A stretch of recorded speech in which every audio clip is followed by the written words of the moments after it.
Alright guys, so today I'm going to be showing you a really cool version of any card at any number in which the spectator almost does all of the work by themselves.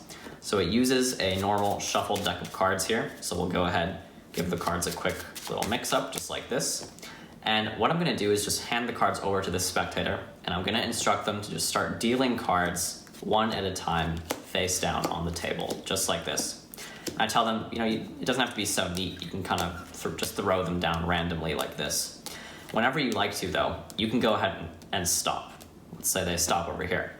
Now I tell them you can either take the last card that you dealt or the one that you haven't dealt yet, and you can use either of those as your free selection. So let's say they want to take the last one that they dealt here as their selection. And I'm going to turn away. Please go ahead and remember this card, all right? And keep in mind, they're holding on to this deck the entire time. So for the first time, I would touch the cards and say, can I actually have a couple of those cards? Because I just want to demonstrate a little bit for what I want you to do. So I'm actually gonna instruct you to go ahead and just start shuffling your pile a little bit. So they're gonna go ahead and do the same. They're gonna start shuffling their cards. And what I want them to do in a minute is I want them to take the cards like this and just start kind of throwing them down randomly like this into a pile on the table. So we can just kind of do this randomly. And if you run out of cards, I can go ahead and just give you some, that's fine. But yeah, go ahead and remember your card one more time. I'm looking away.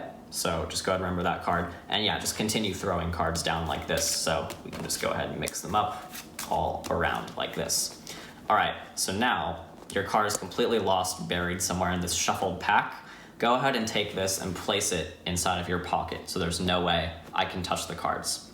Now, over here, these cards are all mixed, right? Okay, so I'm just gonna go ahead and just very cleanly make these a little bit more neat, okay? I'm gonna hand these over to you as well, so I'm not gonna touch the cards for the rest of the trick, and that's a promise. So just pretend that the spectator is handling the cards from now on. So I tell them to pick up the cards, and I'm just going to tell them to deal the cards into two piles, alternating left, right, until they run out of cards, okay? And what this is going to do is it's going to generate a random number for us to work with, because what we're going to do is we're going to be taking the top two cards and we're going to look at the values of those cards. So for example, if we had like a 3 and a 12, we would add those up together and we would get 15, okay? That would just be an example.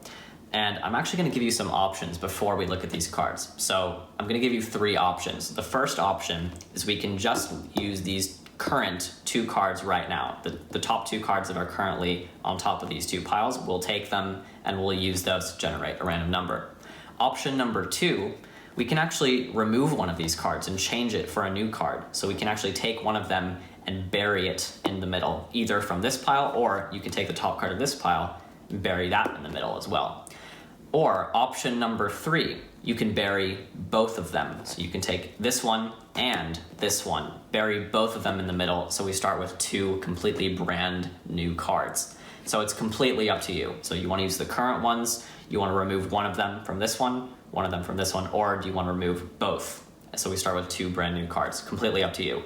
Let's say they just want to remove one of them. Let's say they just want to remove this one over here. So I tell them, okay, take the top card of that pile, bury it in the middle. So now we'll start with a new card. Now let's take a look at the top 2 cards. All right, so we have a 2 and an 8. Interesting. See, if you had done any other combination, it would have been here 2 and 10, 5 and 6, 9 and king. It just would have been completely random cards. But you guys can see 2 and 8 over here. That equals 10. 2 plus 8 is 10, okay? So you can agree this was a completely free choice. Now, for the first time, go ahead and take the cards that you've been keeping inside of your pocket. Go ahead and take those out. And I want you to deal 10 cards on the table, face up, one at a time, okay? 1, 2, 3, 4, 5, 6, 7, 8, 9, 10. What was the card that you selected? Was it the 7 of clubs? Hopefully it was. And you guys can see this entire pack is completely shuffled. This pack is completely shuffled. And yeah, that is the trick right there. So hopefully you guys enjoyed it. And if you did, be sure to stick around for the tutorial. All right, guys, so this is the tutorial for the trick that you just saw.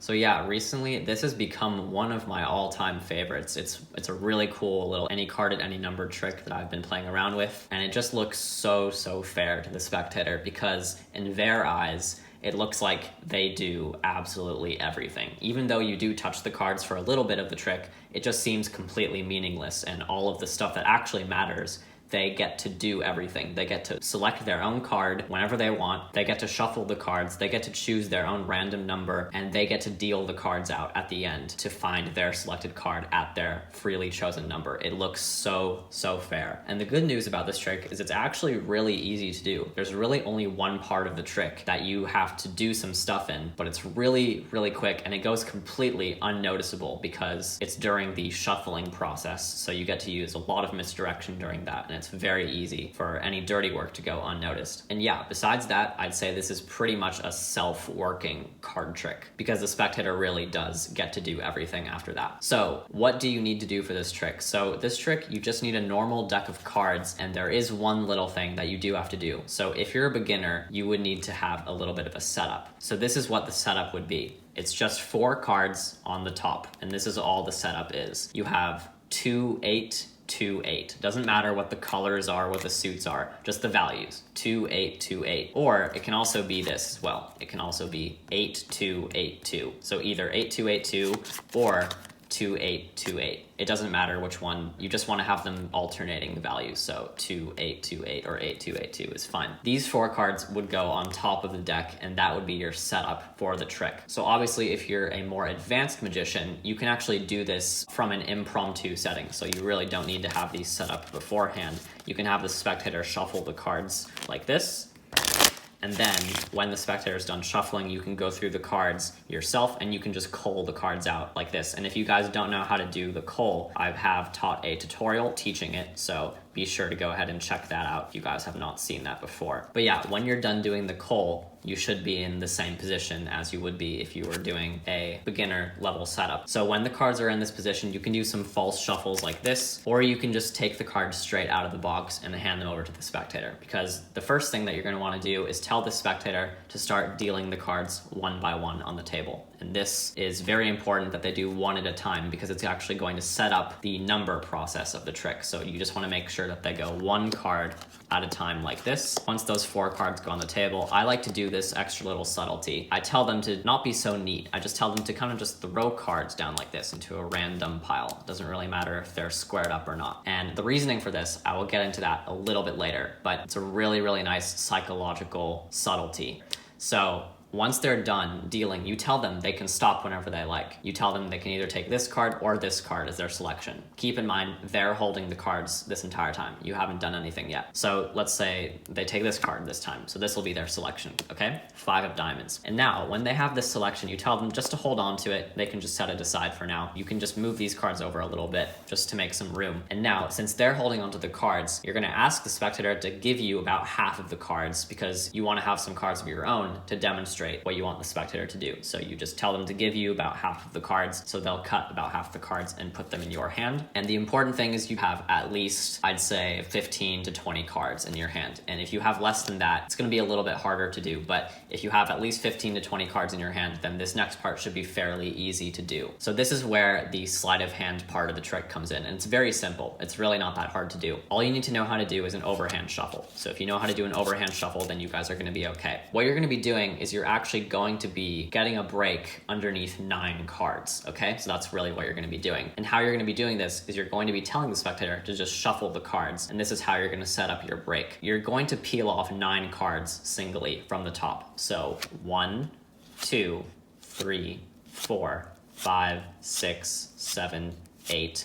And the 9th card, you're actually going to be in-jogging it like this, which means you're going to be placing it a little bit lower than the rest of the cards. You're going to be placing it more towards your body. And then the rest of the cards, you can just shuffle squared up with those previous 8 cards. So essentially, you should have one single card here that's sort of sticking out. And this card is going to be the 9th card from the bottom. So once you have this ready, you're just going to hold on to this, and the spectator is going to be shuffling their cards completely randomly. So they're just going to shuffle these. So once you have your little in-jogged card, all you're going to do is press down on this card with your thumb, press down and push in.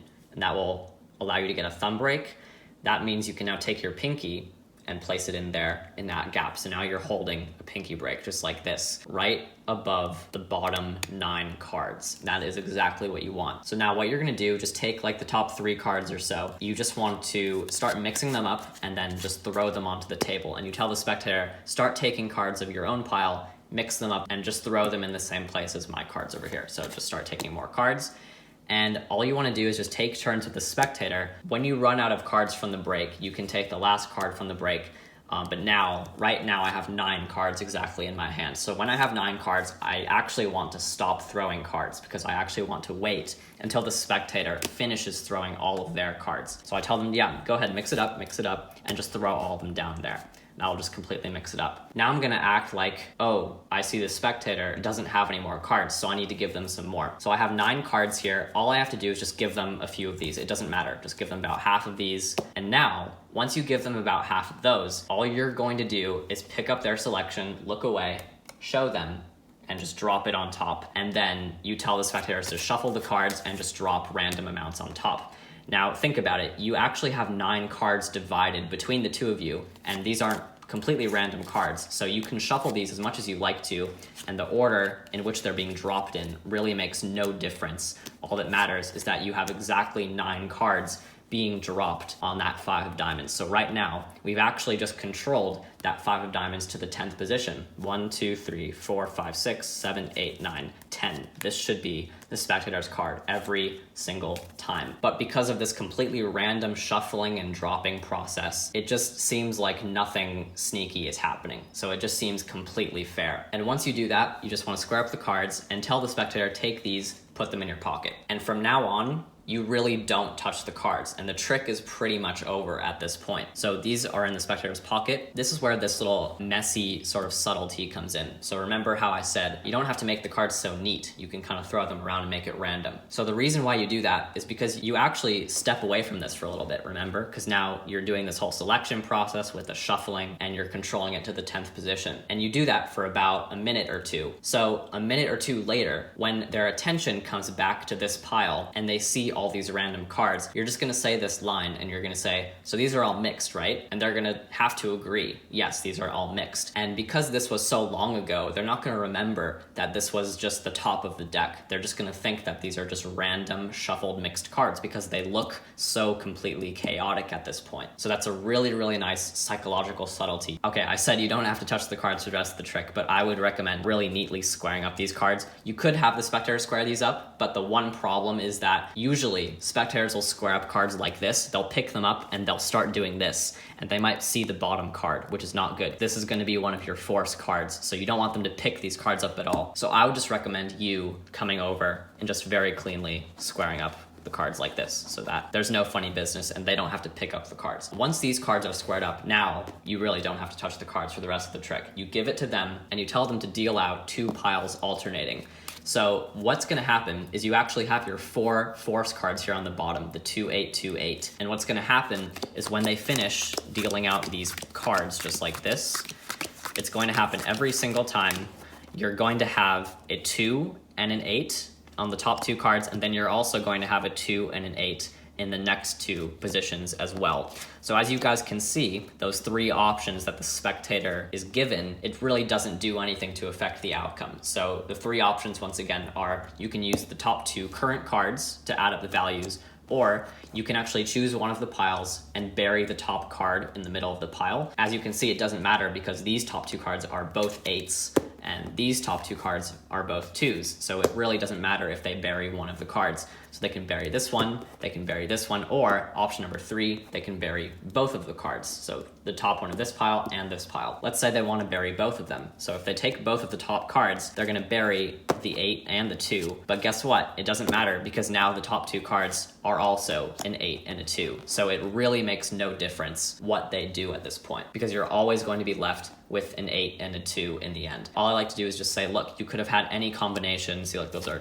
2 kings, there's a jack and a 7, 2, 10. And I just go through a couple and then I just kind of show that these are just completely random cards, and they'll agree that they had a completely free choice. And the trick is done. You tell them to take the cards out of their pocket. The card was the 5 of diamonds. So let's see if the 5 of diamonds is in the 10th position. 1, 2, 3, 4, 5, 6, 7, 8, 9, 10 right there. 5 of diamonds every single time, if you do it correctly, of course. So yeah, that is the trick, guys. I really hope you guys enjoyed it. This has recently become a very good favorite of mine, and I really hope you guys use this trick in your routines. I think it's a super, super strong hands-off trick. Of course, it's not entirely hands-off, but in the spectator's mind, when they remember this trick later, it's going to seem completely hands-off. They're not going to remember the part when you were shuffling the cards. They're only going to remember the stuff that they did. And that's what makes this trick so powerful. And yeah, that is the trick, guys. So I really hope you guys enjoyed it, and see you guys next time.